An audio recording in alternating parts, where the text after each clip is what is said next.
Okay, well, first let's talk about how do you know you're cursed. That would be like financial loss, a lot of accidents happening around you. Maybe you fall down the stairs, maybe there's a lot of flies around you.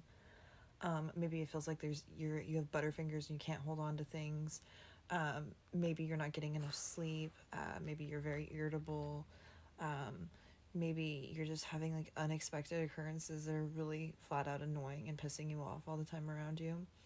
um, you know, you might get the sense that you're cursed, right? You might be like, oh my God, I think I'm cursed. Um, so I think one of the main things though, that you really want to pay attention with that is like dreams, um, unexplained sickness and accidents, okay? Those are like the main ones that we look at and go, okay, but curses are hard to find, okay? You literally have to channel pretty deep to find them. So that's why I don't like it when people on TikTok are like, oh, I think you're cursed. You literally have to sit there and ask anyone who's been my client for a curse removal. It's a long process, and I'm not just going to tell somebody that they're cursed without actually having a curse on them. Okay, so it's a long process, and it's this long like I got to channel all this negative energy and put it all together and see what it looks like in the astral plane, and it's just one of the excuse me, it's just one of those things. Now, when I tell people like, okay, yes, you do have a curse on you, or no, you don't. Okay, um, because let's face it, I tell more people that they don't than they do. Okay, I don't like telling people that they have curses. If people believe they have curses on them, then I automatically am like, okay, like let me see, That's not the point. I'm sorry, I digress. My point here is that what we do after a curse is a warding so that you can't get cursed again. Okay, so I tell people all the time, I'm like, well, it seems like you have a curse, but you would need a warding afterwards. This is typically something that people get all together, or sometimes people will bind somebody, right, so they can't curse anymore, and then they will remove the curse, right, and then they will ward, and that's 3 sessions. And the reason they'll do this is because sometimes people have entities that won't leave them alone, and so if we bind the entity, right, and then we remove the curse, and then from there we ward in case there's any sort of like residual negative energy that's around or anything like that, or in case that there is something else out there that wants to curse you that has nothing to do with this entity or this person. So this is what we do. Okay. Um, Now, if you're not gonna like get some spiritual help, okay, um, you're not gonna book a session or anything with me or someone else. Typically, you would use like tiger's eye to ward off curses. You would also use Numite. Numite is a very good gemstone to use because Numite works against curses specifically. Merlinite as well.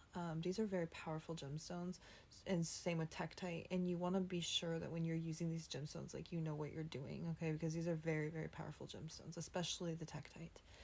Um, I had a client who literally opened up their third eye with Tektite and has never been the same. But then again, he also tore up his aura with all the drugs that he did. And so that's important to understand too. But you really need to understand what you're working with when you work with these gemstones, because they're very, very powerful because of the fact that they are able to ward off curses.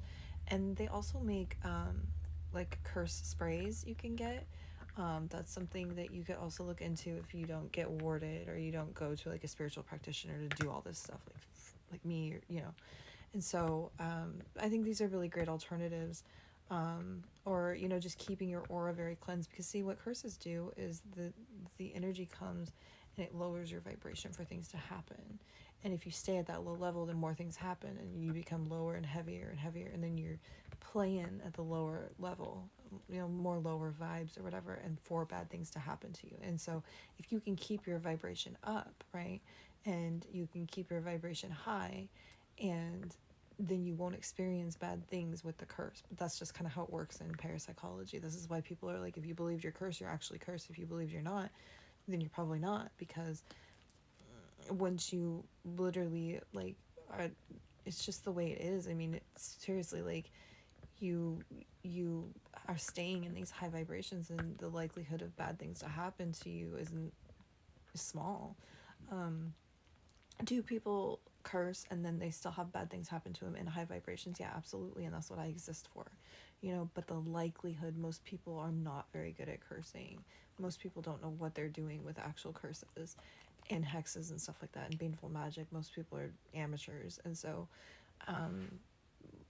it it's just not a very like thick, right, thing. But if you believe that you are the target of someone who is definitely really mastered the art of magic, or is a magician, or some sort of sorceress or sorcerer or something, and you've got baneful magic on you, which would be a curse, okay, then you would want to seek out a spiritual practitioner such as myself to help you. But Tiger's Eye, Numite, Merlite, and Tektite would be really great gemstones to work with for curses. Have a good one.